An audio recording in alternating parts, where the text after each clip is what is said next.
약속으로 버리셨던 말엔도 약속 말았고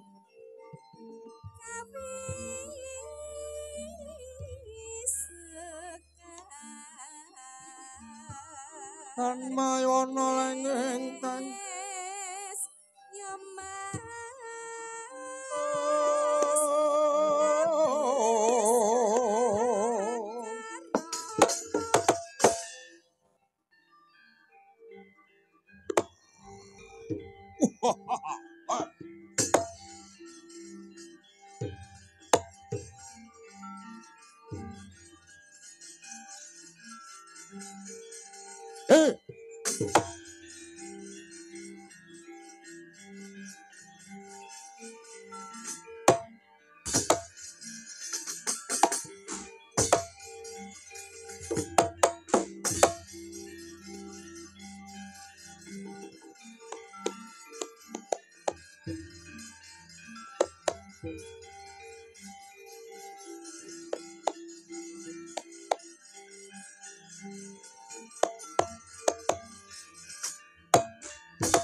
Angka kantining tumuwuh salamimong awas lan eling eling lukitaning alam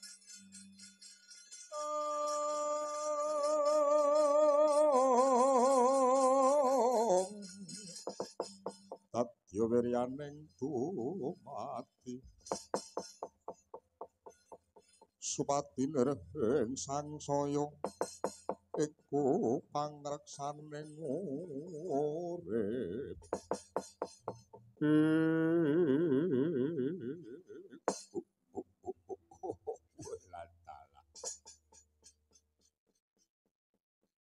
Togo Bagya saprapamana karasaning Sun Teja Mantri. Suwan kula boten wonten alangan satunggal punapa kepareng ngaturaken sungkem pangabekti. Kunjuk wonten sandhaping pada paduka Gusti kula ingkang Binathara ya tak tampa. Ora liwat pangestu kuwe tampananaga. Kula cadhong tangan kula kekalih kapundi wonten ing mustaka mugi dadosa jimat. Dikepenake nggone Mrakseba Yaga ngestokaken dawuh. Belung. Dawuh, Bos. Bagya sapratamu belung. Sowan kula mboten wonten alangan satunggal punapa. Ngaturaken sungkem pangabekti konjuk wonten sandhaping pada paduka Gusti kula ingkang Binathara. Ya tak tampa liwat pangestu kuwe tampanana belung kapundi dadosa jimat. Toge nun kula wonten dawuh. Umurmu kuwi pira, Guk?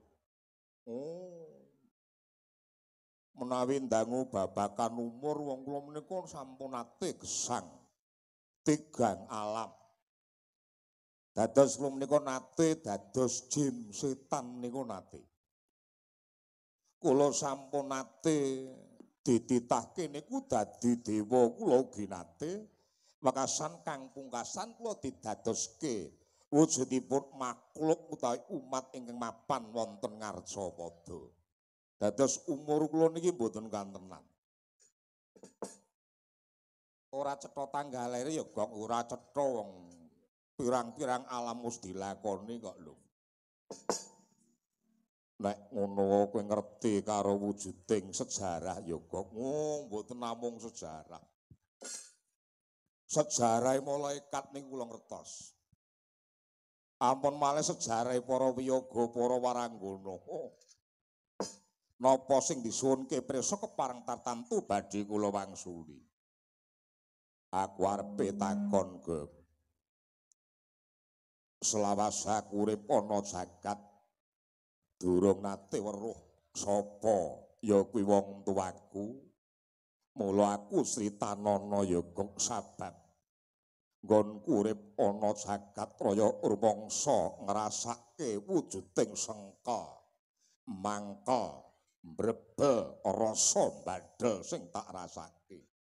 Mula tak jaluk titi wanci dina iki kowe cerita babakan sejarah negara Imai Mantaka. Nuwun kepareng kula matur lepat nyuwun gunging pangaksa ingkang agung ngrumaosi dereng sepinten jembaring teba kiranging pengalaman supening bab pinteranipun kula dodho namung ora ning dipun pundhuti pamrayogiwa sing gati boten badhe angungkuli dhateng paduka ingkang sinuwun klungsu watonipun kula menika udhe Lugunipun paduka menika putranipun nata ing Ima Imantaka. Ngaten Prabu Newata Kawaca. Nalika semanten ingkang Rama niku ngayunke. Menika wujudipun widodari saking Kahywangan Suralaya. Namung lugunipun menika kawastanan nyimpang saking anggring kautaman. Menika Bathari Supraba wekasan boten kenging kaduwa kersanipun ingkang Rama. Temak murusa kedah kasembadan garwa wujudipun widodari nadyanto menika laranganipun Jawata. Tuwuh Bandayuda ngamuk punggung bedhah Kahywangan wekasan Kahywangan pados wujudipun jago saking Dewa Mintara ing menika Sang Begawan Ciptawening. Ngono kok mekaten sak banjure sak lajengipun perang ageng kang dumados ngantasipun ingkang Rama lan Sang Begawan Ciptawening menika kala wau ingkang temanipun ingkang Rama dumugining pralaya nadyanto nggadhahi kasekten ingkang linangkung nggadhahi wujudipun kadigdayan aji gining mapan wonten cethak. Sang Begawan Ciptawening ngertos menapa ing dados ringkehipun ingkang Rama wekasan ingkang Rama kataman wujudipun pusaka naminipun Pasupati. Pasu menika wujudipun racun, pati menika ingkang dipun dadosaken srana pecahipun racun mapan wonten Pasupati inggih menika ingkang Rama temah ingkang Rama dumugining pralaya awit saking Raden Arjuna nggih Sang Begawan Ciptawening. Ngono kok. Mekaten sinuwun banjur Begawan Ciptawening kuwi mau jenenge sapa? Raden Janaka. Welah, ana ngendi papan gununge kok.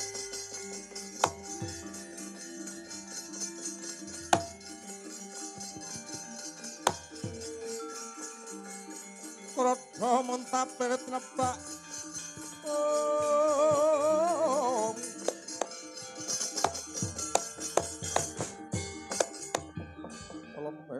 Mawi limut alamatan jroning alam kanyut saknyatane ku kanyatan kaki landalah toblas kok dadi wong tuaku Sang Prabu Newata Kawaca diperjaya dening Raden Arjuna kuwi wong endi kok menika brayatipun para Pandhawa. Papan dununge wonten negara Ngamarta. Diage kok ayo digoleki Raden Janaka. Ora rumangsaku duweni rasa marem kang sarta tentrem yen to isih sengkal nyangga sukertane wong tuwa ora bisa males sastra wirangga. Gampil wonten srana menika wonten pendhita kang sidik paningalipun naminipun Sang Begawan Durweca. Keparang badhe kula akan wonten ngarsa paduka ingkang sinuwun. Iya, Kok. Kula ngendra mangungkung kanduhan rima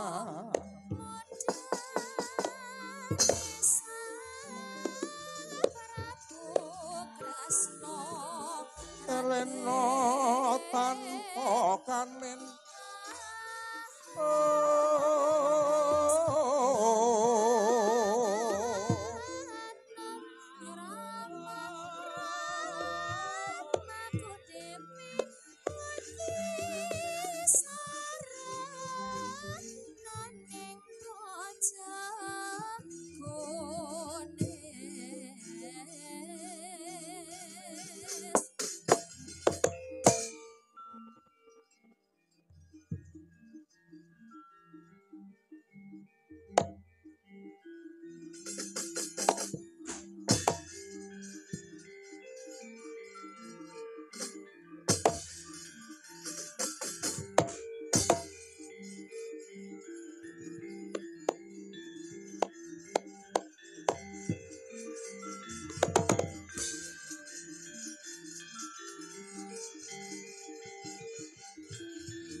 ananing wong yen lupung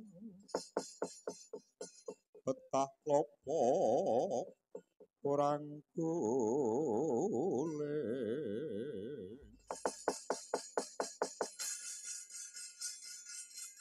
alinga salah batni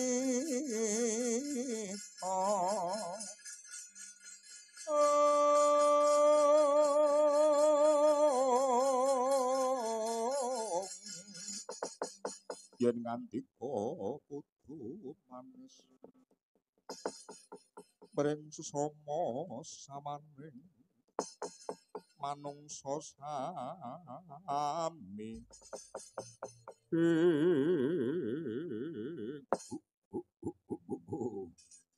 Toko nuwun kula wonten dawuh endi kang kok andharke wujuding pendhita kang sithik paningali gentur tapane sampun ngabiyantara wonten ngarsa paduka ingkang sinuwun oh iki menungsane kok mekaten Gusti Gosek sang penemban Dyage Prasaja kowe sapa ngabiyantara nang ngarsaku sang penemban nuwun sinuwun saderengipun kula matur kepareng ngaturaken sungkem pangabekti kunjuk wonten sandhaping pada paduka ingkang sinuwun ya wis tak tampa liwat pangestuku wae tampanana sang penemban kula sajeng tangan kula kekalih kapundi wonten ing mustaka mugi dadosa simpat kula menika kliyang kabur kanginan boten dongko boten kayang mendung kebareten ing kono tibane inggih ing mriku papan dunung kula ingkang sudya mastani kula nami kula Begawan Duraweca sinuwun jenengmu Begawan Duraweca kasinggihan apa bener sing diandharke Tejawanti abdiku yen to kowe sembada bakal bisa mungkasi karya nganggo bunci apa kowe duwe kesaguhan bakal bisa mbirat sungkawaning das kang ndak sandang sinuwun kula menika nggadahi wujudipun keplasing pangrasa keplasing paningal dumeli karna nyang mileting micara kula ngertos saderenge winayah kula ngertos ingkang paduka gerba ingkang paduka penggalih samangke wonten wujudipun mendung peteng ingkang boten gampil katendang dening angin penggalihipun Sang Prabu Nirodha Kawaca mila menika ing mangke sukertaning manah anggenipun kepareng badhe nyirnakaken panenging Pandhawa Raden Arjuna kapasrahaken dhateng kula menika cekap rikala menika para pendhaka kepareng badhe ambangun wujudipun Candhi Sapwarga menika badhe kabangun mulai mangke srana kadamel nyirnakaken para Pandhawa langkung prayogi kasirnakna inggih menika leluhuripun para Pandhawa Sang Begawan Abyasa sedanipun Begawan Abyasa menika ndadosaken srana pejahipun para Pandhawa kaya mangkono kowe njaluk liru apa kowe pengen njaluk wujude rabi pitu sisih upama wujud bondo-bondo sepuro kang tok butuhake kula mboten betah babagan perbiya seping pamrih raming gawe kula menika sampun mboten betah perbiya jiwa kula menika kados pengrawit kados wiyaga perbiya menika gamel ngambaken kula saged nyekapi damel kula sirnakaken para Pandhawa Tokok Dombanana lagune Duraweca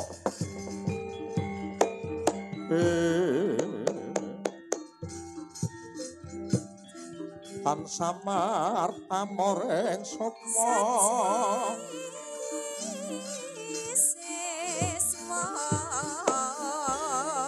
Sinukmaya winah nyong sepi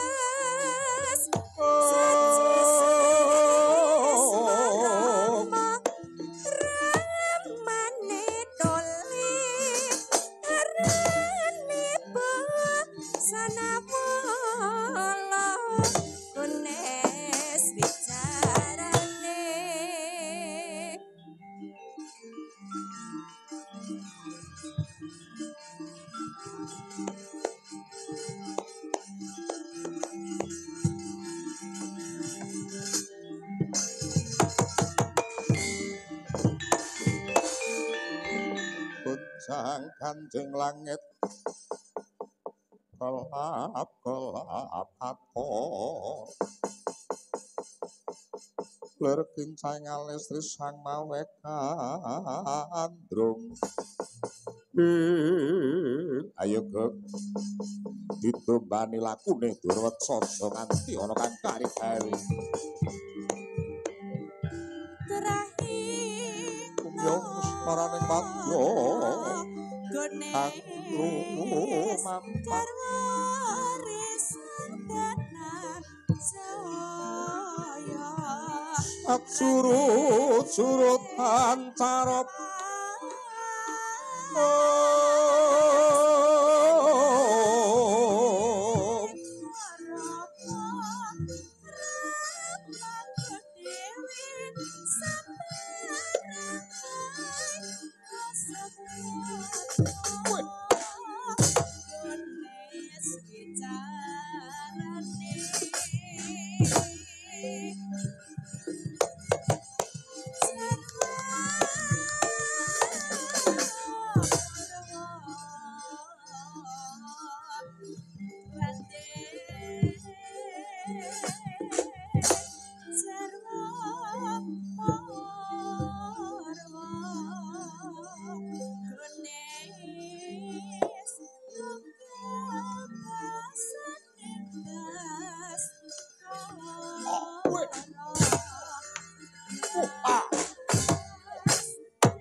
Marane Marana kang murid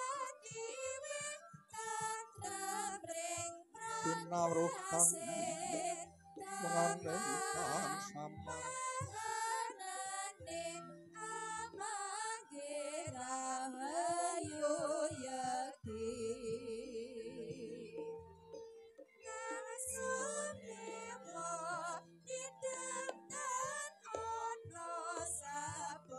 Sarino sakari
rarase pamya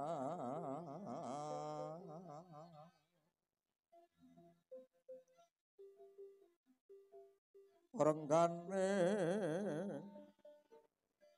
Patulaya Sri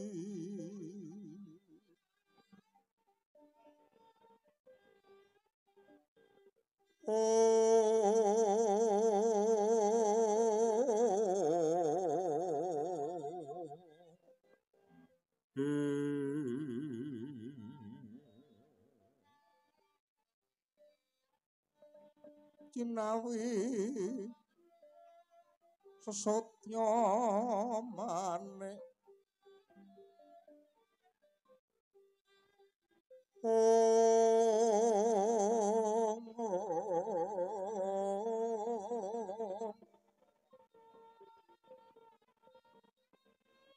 Sumawu sorot merah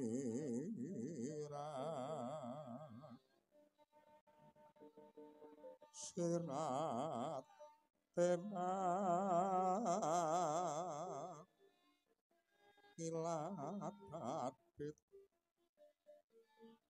ya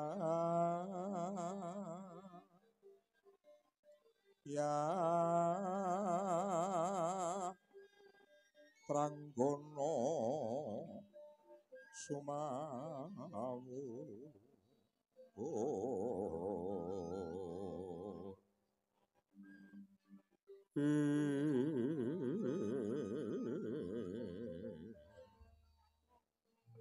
Ujwalan niroko manyar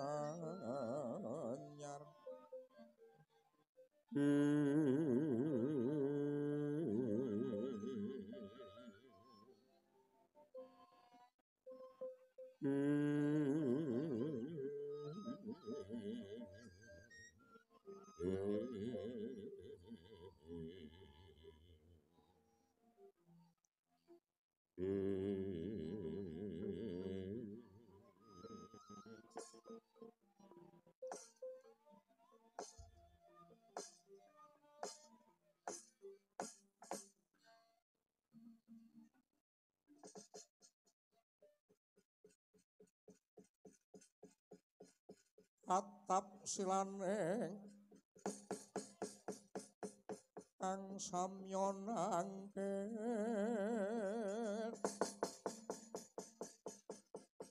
Pranayaka Bupati Pangarsa anon-anon satindhiye Pos rumah mangayon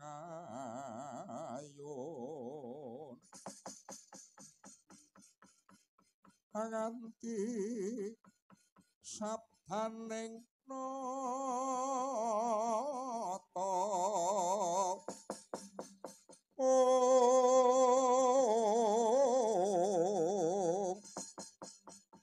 Karnantyase Prabu alon lingira aglis satine katining karsa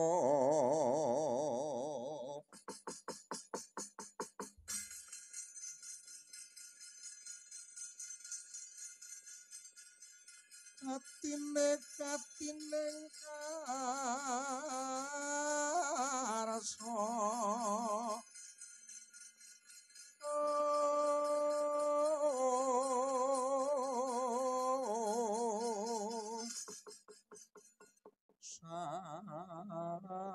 samendang boska rampit sabda brahmana raja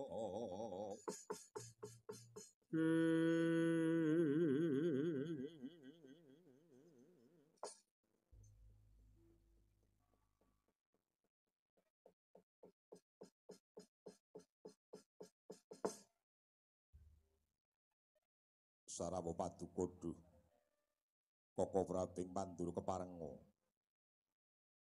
ngaturaken pambagya panakrami suming pangabekti kula konjuga wonten sandaping pada Padukodo Koko Prabu Baladewa. Yayi. Raja piswan kula tampi pambagyanipun Yayi Prabu Duryudana ingkang kementah. Kakalakon ing lunga rumeket ing Wardaya Mah ana Bawaleksana pudya astanipun Kakang kunjuka ganti Yayi Prabu Duryudana sanget ing panampi kula sadhong tangan kula kekalih kapundi wonten ing mustaka mugi dadosa simpat nunangga kula atur nyekecaken anggen paduka nggaduh Koko Prabu Yayi sampun boten kirang sketsa pratanipun Kakang ing Mandura wonten Pasakan Agung Negari Astina ngestakaken dawuh Yayi Prabu Duryudana ngaturaken kasegahan panakrami rawuhipun Bapa Pandhita Durna nuwun inggih Nger sawanipun pun Bapa boten wonten alas satunggal punapa keparenga ngaturaken sungkem pangabekti kunjuk wonten sandaping pada Padukodo anggen anak Prabu Duryudana kula cadhong tangan kula kekalih kakalungaken ing lunga rumeket ing Wardaya Mah ana Bawaleksana kula aturi nyekecaken anggen ganti kula lenggah sampun boten kang sekeca pratanipun pun Bapa ing Sokalima nadyan kula pun sangkuni kepareng ngaturaken sungkem pangabekti konjuka wonten sandaping pada Padukodo Sinuwun Prabu Baladewa nggih paman kula tampi Budya astawa kunjuka jangandika paman patih Harya Sangkuni kula sadhong tangan kula kekalih kapundi wonten ing mustaka mugi dadosa jimbat ya padhang Pindhawalan Purnama rasing manah kula sasampunipun anamping rawa Padukodo Koko Prabing Mandura saderengipun paduka rawuh kawontenanipun negari Ngastina peteng dedhet limengan upama Cinandra pindha matswa kelem ing wanci ratri boten wonten ular ingkang akarya pepadhang tanpa beda patrapipun taruna ingkang kandhuan gandrung asmara kedadak kapadaning sih awit saking rawuh Padukodo Koko Prabu Baladewa. Ulah talah.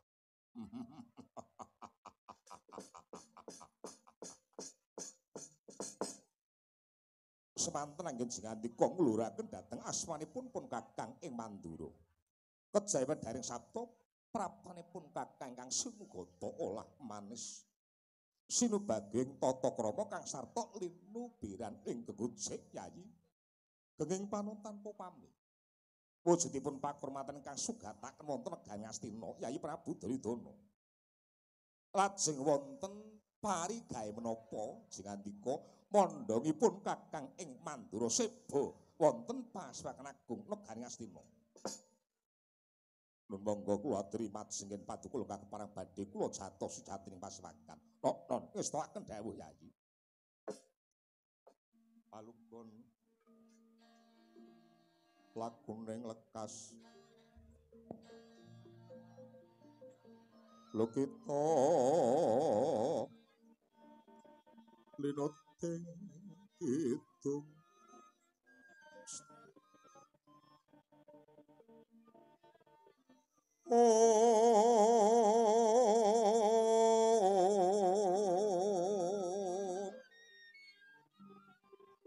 Agung kadereng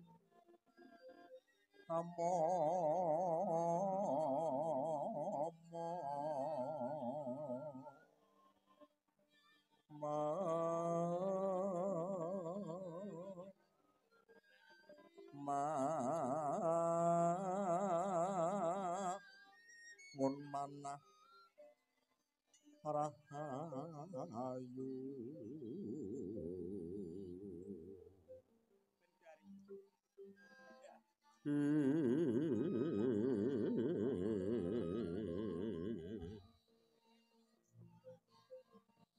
ayono tan agolong kumolong manatu para karenane ora mangapus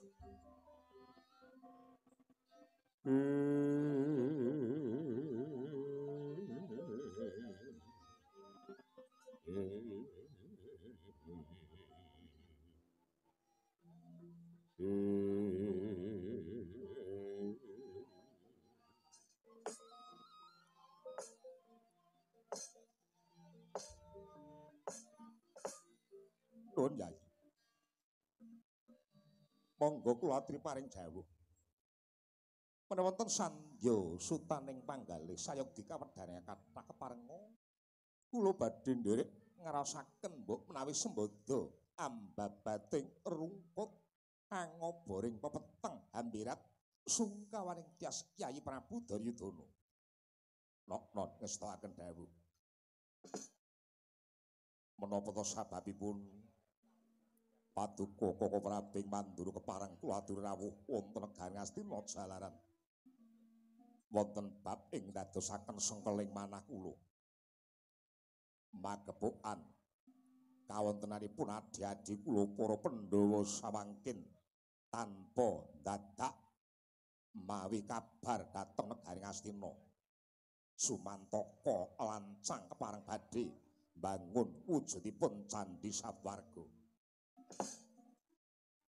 Ing mangka kula menika kadang sepuh ingkang mestanipun sembada nggadahi angkah bangun Candhi Satwarga menika kadang sepuh namung king menapa tumindakipun para Pandhawa kepareng badhe bangun Candhi Satwarga boten aweh kabar boten nyuwun pangestu dhateng tiyang sepuh menika kula wastani nepak bun-bunan ngabang kuping ngilani dadane Prabu Duryudana. Mila angkah kula ori kaleng menika paduka kula sawujudipun iga pratikel kados pundi mrih gagar tanpa karya angkahipun para Pandhawa pareng badhe mbangun Candhi Satwarga duh Koko Prabu. Nuwun Yayi. Nggih, parenga kula matur lepat nyuwun gunging pangaksama. Lugunipun angkahipun para Pandhawa menika sae ngluraken dhateng asmanipun para punden jalaran wujudipun Candhi Satwarga menika papan kadamel muksa leluhuripun para Pandhawa, leluhuripun para Kurawa. Mila ing pangkah badhe dipun bangun wujudipun canding pangkah menika ing benjing kadamel ngemut-emut labuhanipun para sepuh utawi para punden. Dados kacatet wonten salebetipun candhi menika kala mila candhi keparang badhe kabangun. Nadyanto ngantos rikalenggan punika para pendhapa boten keparang badhe nyuwun idi palilah dhateng Kyai Prabu Duryudana namung prayoginipun kadang sepuh wontenipun kedah namung angidini anak seni mengestoni dhateng para pendhawa. Menawi temangke Kyai Prabu dados palang angkaipun para pendhawa nggih parang badhe mbangun candhi Saptarga menika rak mundhak boten prayogi. Mila kula mrayogikaken monggo sami jumburung kepara nyumbang dhateng para pendhawa menawa menika babagan perbeya menawa babagan olah pikir mrih sembada kasembatan anggenipun keparang badhe mbangun wujudipun candhi Saptarga Yai Prabu. Kok Prabu dados tiyang sepuh menika mestinipun dipun pundi-pundi dening Kadang Anom. Ning nyatanipun kula rumaos dipun ina dening para Pandhawa. Mila dinten menika kula budidaya paduka kula suwuni wujudipun iku kados pundi mrih gagal wikar tanpa karya. Kula angkah wujudipun Gunung Saptarga keparang badhe kula lih wonten alun-alun negari Ngastina. Mrika srana kadamel kasembadan murungaken kersanipun para Pandhawa ing pangkah saged ngrumangsani yen to Kadang Nom kudu minursa kurmat karo sedulur tuwa. Gunung Saptarga kula junjung kula lih wonten alun-alun negari Ngastina.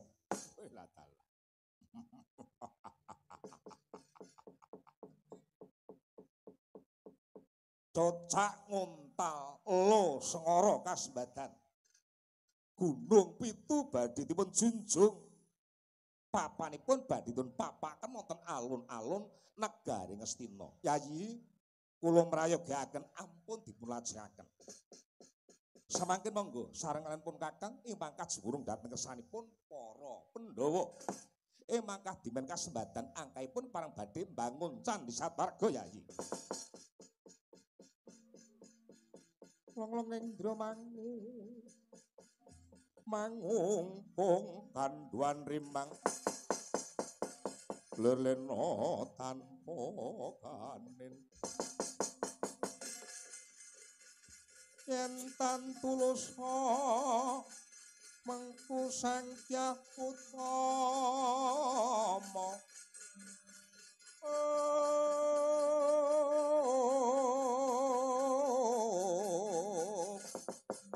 Amangku sang Dyah Utama Marendra modalon musang rapa dereng ngantos puno sabdanipun Sang Prabu Duryudana tumen nata mandura Prabu Baladewa dadak tumpa geger jaba pratane Sang Begawan Durwatsa ya kang samose boten mati kang samya anake ya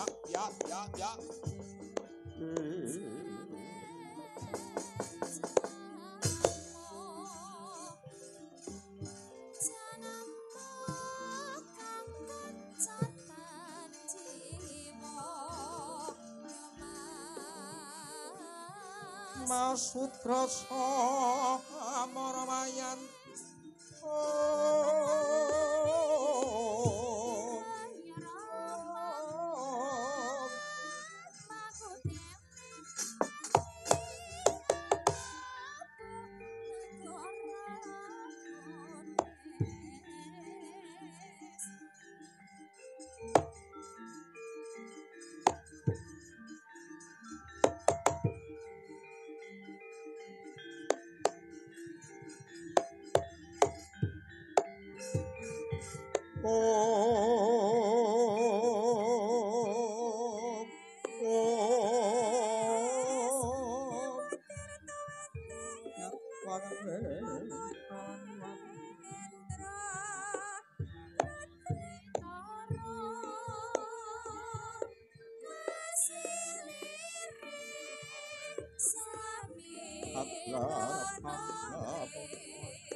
Nondarga Purnang Suratnesna Pinantak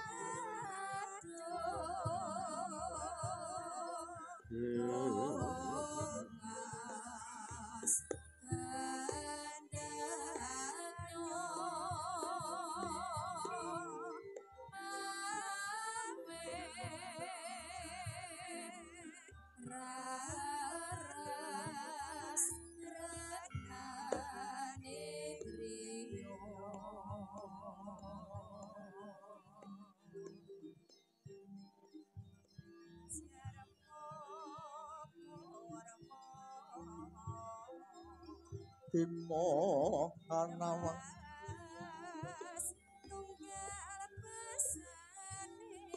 Neng angkang neng hatopo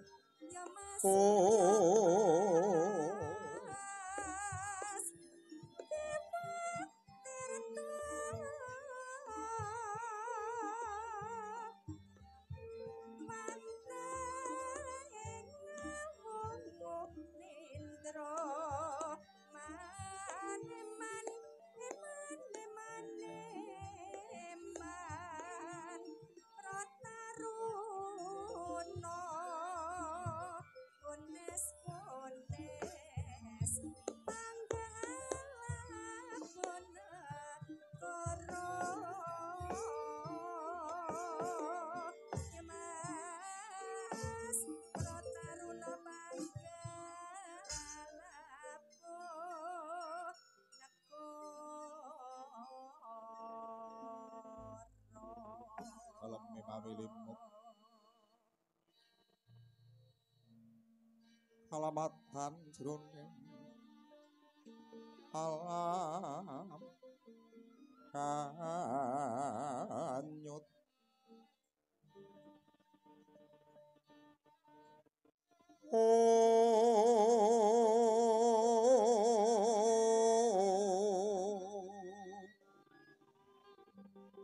sakyatane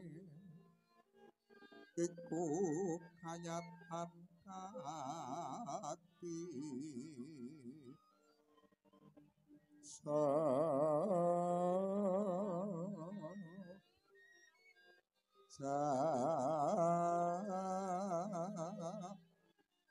tine yen tanemu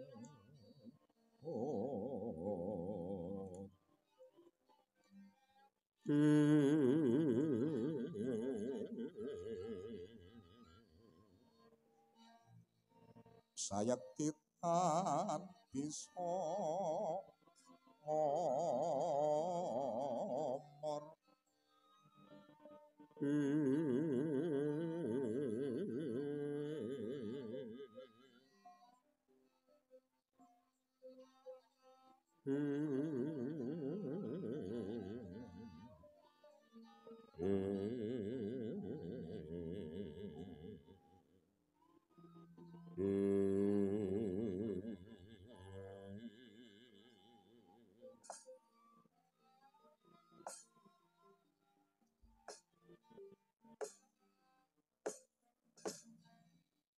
Ajana pandak wiyanta tambuh dasare pancen duru meruh sapa kisanak kang nepi prapta ana pasrakan agung negara Ngastina diage prasajakna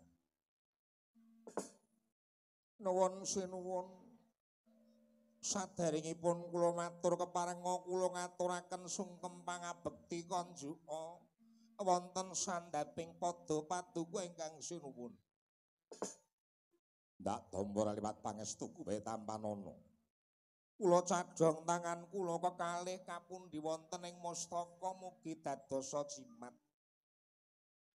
ingkang sudya mastani nami kula menika Begawan Duraweca kleyang kabur kanginan boten dongko boten kayang mendung kebaratan ing mriku tibaning mriku papan dunung kula kula menika linairaken duing uni jaman purba dening kakek moyang kula mapan wonten tengahing wana mila srawung kula kelan sato utawi bangsaning kewan dados menawi wonten atur kula ingkang sumalonong mboten ngetrepi wujudipun pakemipun sastra kula nyuwun dongeng pangaksama. Ya, ora dadi ngopo Sang Begawan. Diage blakak napa to kang dadi wigatining karsa. Raning kula gesang wonten jagat raya menika wontenipun gesang kula menika nindakaken darmaning ngaurip suka tetulung dhateng sesamining titah. Sinten tiyang ingkang nandhang susah kemaratan babakan perbiya kebutuhan sandang panganan papan menika meneh panggih kula cekapi. Wong kurang beras tak goleke beras. Wong duwe utang tak saur utange. Wong nandhang bingung kelaran atine marga wanita menika kula tambani manahipun. Wonten pejabat ingkang susah badhe kakunjara kula sembada nyelametaken gesangipun. Cetanipun sinten kemawon ingkang betaken pitulungan kula keparang badhe nulungi. Wong lara sekarat badhe pejah menika kula srawedhaken dhateng Gusti Allah kula saged dadosaken gesang malih. Tiang stroke kula demok bathukipun sakala jenggirat menika waras. Menika kawegikan kula kados ngoten menika. Ning sakit kula piyambak kula menika dereng saged marekaken ingkang kula sandang. Mila menika sowan kula ngabiyantara gandeng kula nggadahi kawruh keplasing pangrasa, keplasing paningal dumeling karna nyang mleting micara. Keplasing paningal kula menika ngertos babakan gaib, babakan kang gumelar wonten jagat kula menika ngertos. Kutu-kutu walang atoga, apa susah lemut kula menika ngertos. Apa susah semut kula menika ngertos. Langkung-langkung wujudipun bareng kang katon kula menika ngertos. Keplasing pangrasa kula ngertos rasanipun siji-sijinipun menungsa ingkang dipun rasaken menapa kula ngertos. Ingkang pungkasan mileting micara jagat menika mboten wonten tiyang kang sembada nelukaken babakan anggen kula micara menika mboten saged. Pundi kemawon kawon rembugan kalian kula menika kelangkungan kula. Mila menika rening kula teropong saking alam kawontenanipun negara Asti menika ketaman wujudipun mendho ingkang boten gampang tindang dening angin kula keparang badhe madangaken penggalih paduka Sang Prabu Duryudana. Pendhita tatak tetek tanggon iki kaya ngene. Apa-apa sarwa ngerti, apa-apa sarwa ngerti. Ana wong buta dhuwit diwene dhuwit, ana wong duwe utang disaur utange, ana wong susah mergo babakan wanita bisa nambani. Iki pancen tak delok dinane iki dina apik. Mula kawistara kabeh katon mencorong, waranggana ya mencorong, piyaga ya mencorong. Mencorong mergo suwi ra tanggapan kuwi kok.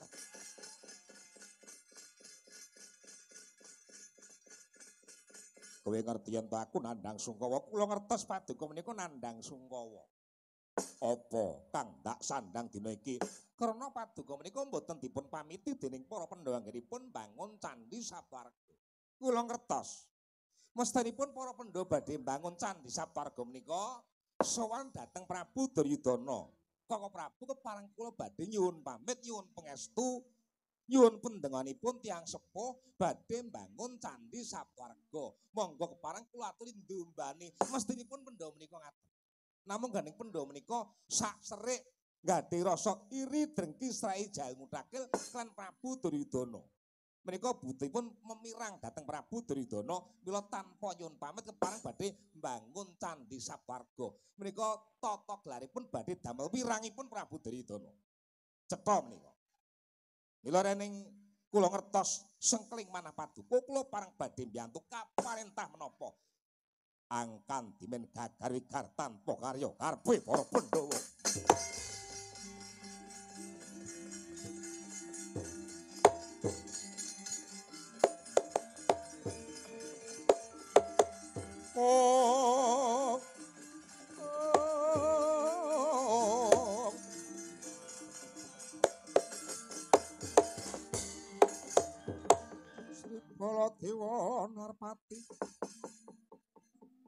Nareswara Kresna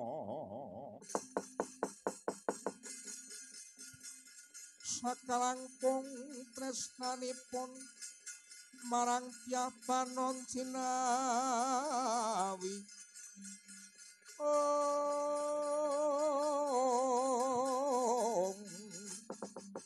mila tansah tanya warta waos Narendra kalih mirna matu Branta Yayi kepareng sawetawis kula badhe nyuwun pamit monggo kula aturi ngajengan kaliyan pendhita ingkang nembe neka tanpa dangka sengkan tanpa sangkan tanpa guna kula kedangen wonten negari Ngastina Yayi monggo kula aturi kondur upama nyipeng wonten negari Ngastina kula boten badhe nyamataken papan panginepan oh nggih mun dados menapa pareng kula nyuwun pamit Yayi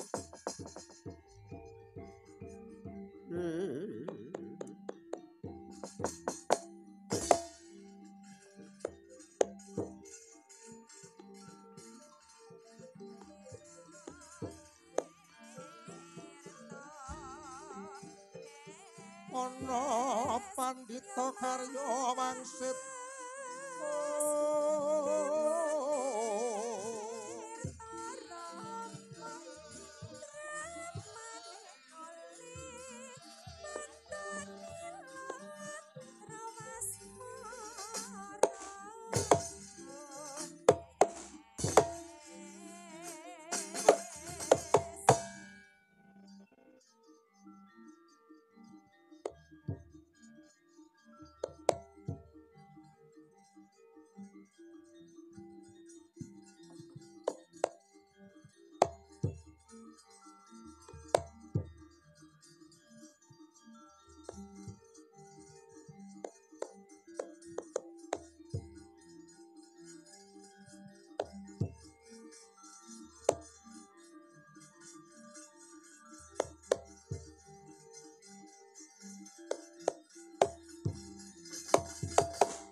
Sunya pratangga pintu yatamenamun lerku mampang malatik mansolot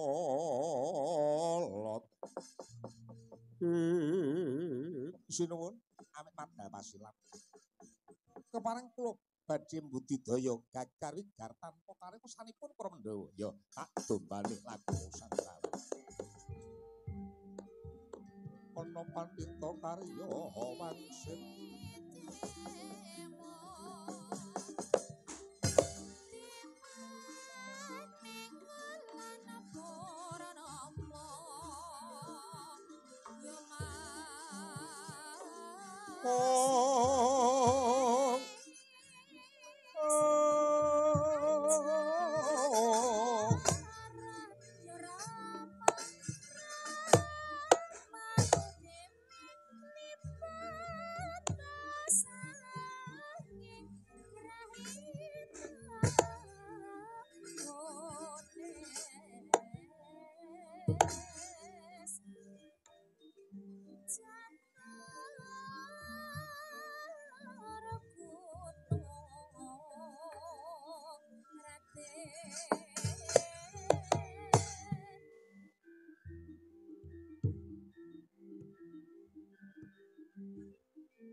Drambek marwa sengsang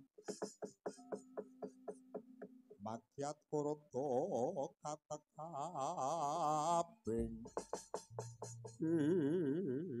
paman bubar kapadha merak sibuk jeneng Surabaka mekas maneh Dumbanana lakune Begawan Durweca muni bakal bubarne karepe para Pandhawa. Non ngestokaken dawuh sinuwun. Kalebet Bawa Pandhita Durna kula aturi ndumbani lampahipun Begawan Durweca. Nuwun kula ngestokaken dawuh nggih, ngestokaken dawuh. Suku semene paman jenis rambakan mekas maneh. Kula ngestokaken dawuh sinuwun. Ucap kathahipun Lakasmana.